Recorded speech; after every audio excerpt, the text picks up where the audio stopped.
Assalamualaikum dan salam sejahtera, bersama saya Mazrona Kalinggalan dalam Berita Pagi Sabah, edisi Khamis 18 November 2021. Perkembangan semasa COVID-19. Sebanyak 559 kes positif COVID-19 dilaporkan Jabatan Kesihatan Negeri Sabah semalam, menjadikan jumlah kumulatif sebanyak 226,946 kes. Turut direkodkan 3 kes kematian, iaitu masing-masing 1 kes di Kota Kinabalu, Penampang dan Beaufort. Dalam kenyataan media, Menteri Kerajaan Tempatan dan Perumahan, Datuk Masidi Manjun berkata, Kota Kinabalu kembali menjadi penyumbang terbesar dengan 101 kes positif, iaitu 45 kes lebih tinggi berbanding pada hari Selasa. Ini diikuti daerah Tuaran dengan 95 kes, Kota Belud menyumbang 53 kes, manakala daerah Ranau 40 kes, Penampang 35 kes dan Beaufort mencatatkan 31 kes positif COVID-19.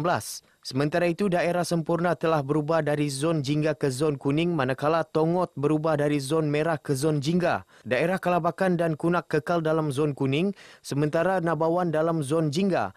22 daerah lain kekal dalam zon merah. Sementara itu, bilangan sembuh semalam mencatatkan seramai 400 pesakit, menjadikan jumlah kumulatif 216,055 orang sembuh. Seramai 1,688 pesakit pula sedang menerima rawatan dengan bilangan pesakit yang memerlukan penjagaan kritikal ialah 69 orang. 23 daripadanya memerlukan alat bantuan pernafasan. Tiada kluster baharu direkodkan. Dalam perkembangan berkaitan, sebanyak 11 sekatan jalan raya SJR dilaksanakan dalam tempoh 24 jam melibatkan pemeriksaan 8,359 kenderaan. Tiada kenderaan di arah berpatah balik.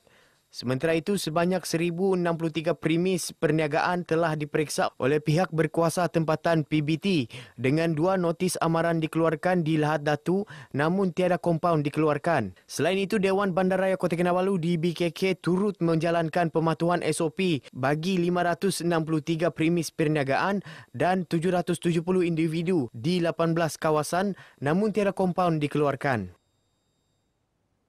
Seterusnya kita ikuti statistik terkini kes COVID-19 mengikut daerah dan kadar vaksinasi bagi Sabah.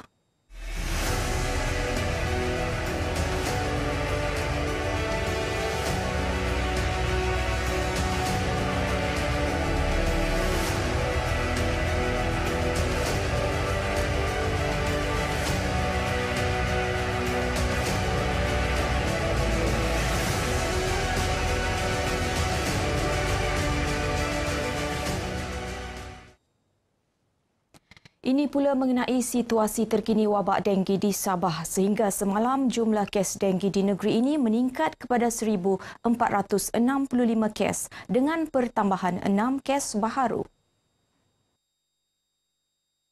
Kes baru direkodkan masing-masing 1 kes di daerah Tawau, Lahad Datu, Sempurna, Tenam, Pitas dan Beluran. Berdasarkan infografik Jabatan Kesihatan Negeri Sabah JKNS, daerah Kota Kinabalu mencatatkan kes tertinggi sebanyak 372 kes.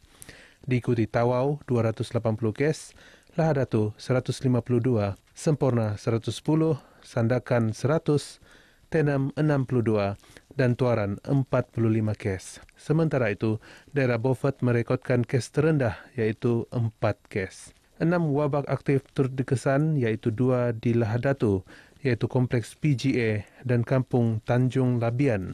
Bagi daerah Sandakan pula 1 kes di PPR Taman Harmoni. Daerah Tawau wabak aktif dikesan di Kampung Airport Lama, Keningau di Kompartmen 13 Pinggas dan Kota Kinabalu dikesan di Taman Kemajuan Likas. Manakala setakat 17 November 2021, sebanyak 5 kes kematian dicatatkan akibat wabak denggi di negeri ini. Isu kenaikan harga barangan binaan perlu ditangani sebaik mungkin bagi memastikan kelangsungan industri pembinaan. Pembantu Menteri Kerajaan Tempatan dan Perumahan, Muhammad Hamsan Awang Supain berharap Lembaga Pembangunan Industri Pembinaan Malaysia, CIDB, dapat meneliti permasalahan berkenaan, seterusnya mencari alternatif terbaik untuk membantu kontraktor tempatan.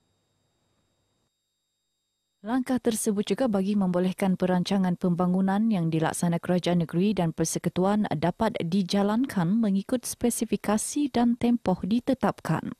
Mungkin kita boleh bawa ke atasan lah untuk kita bincang macam mana cara kerja negeri dan persekutuan membantu para kontraktor yang memang kita memerlukan tolongan daripada mereka lah.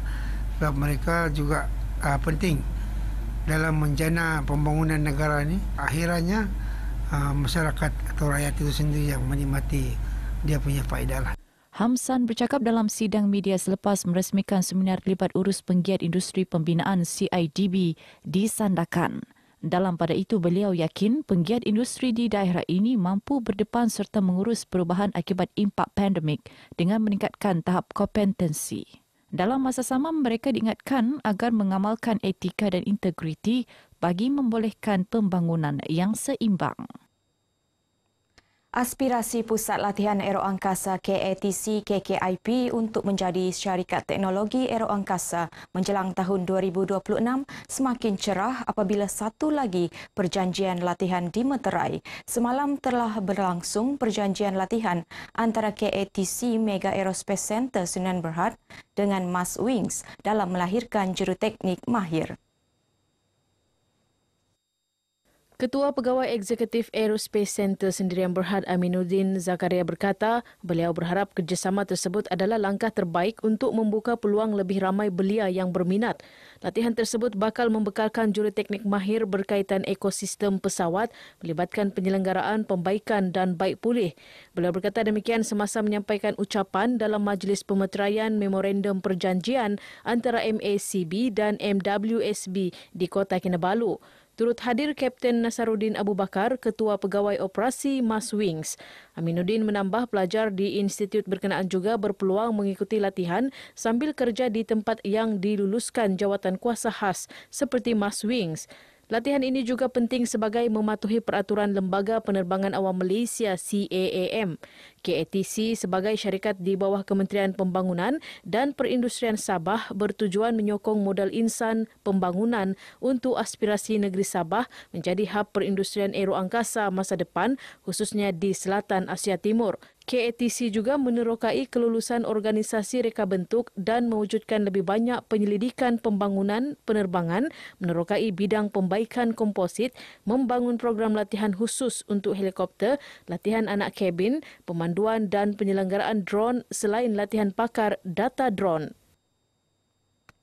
Penggunaan dron penyembur semakin mendapat tempat dalam sektor pertanian kerana berupaya meningkatkan kecekapan selain mempercepat kerja-kerja penyemburan racun perosak. Pengarah Pusat Kerjaya dan Pembangunan Keusahawanan Pelajar PKPKP Universiti Malaysia Sabah UMS, Dr. Sun Sing Bikar Singh berkata penggunaan dron penyembur juga efektif di kawasan yang luas. Menurut Dr. Sun, antara lain kelebihan drone adalah memberikan data analisa yang tepat melalui proses pemetaan khususnya di ladang kelapa sawit dan sawah padi. Maklumat ini mampu memacu peladang untuk membuat perancangan, keputusan dan tindakan yang lebih sesuai bagi meninjau serangan penyakit selain meningkatkan hasil tanaman. Justru UMS telah menganjurkan kursus pengendalian drone dalam sektor pertanian bagi melatih graduan lepasan ijazah pelbagai bidang baru-baru ini. Kursus dikenali sebagai Certified Drone Precision Agriculture Proficient ini diadakan di bawah Pelan Jana Semula Ekonomi Negara Penjana Kementerian Pengajian Tinggi KPT.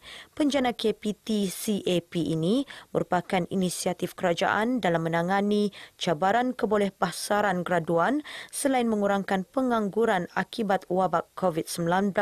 Tambah Dr. Sun lagi, kursus tersebut telah berlangsung secara hybrid iaitu dalam talian dan fizikal dengan penyertaan seramai 33 peserta dari seluruh negara. Menjelaskan demikian di Kota Kinabalu, beliau turut berharap agar usaha ini dapat diteruskan seiring dengan perkembangan revolusi industri 4.0. Komander Eastern Sabah Security Command Eskom Dato' Ahmad Fuad Othman menegaskan bahawa pihaknya tidak pernah leka dan sentiasa mencari maklumat untuk tindakan dan pencegahan jenayah rentas sempadan. Sepanjang tempoh hampir 23 bulan ini, Eskom tidak menerima sebarang maklumat khususnya mengenai cubaan penculikan di kawasan pantai timur Sabah untuk wang tebusan. Menurut Dato' Ahmad Fuad, pada masa ini juga hubungan kerjasama keselamatan antara Malaysia, Filipina serta Indonesia diteruskan termasuk rondaan udara dan laut bersama di sempadan. Beliau berkata demikian semasa ditemui dalam program latihan dalam perkhidmatan penyusupan taktikal dan penerjunan para bebas pasukan khas Eskom bersama 69 komando dan pasukan gerakan udara PGU Sabah di lapangan terbang Lahadatu.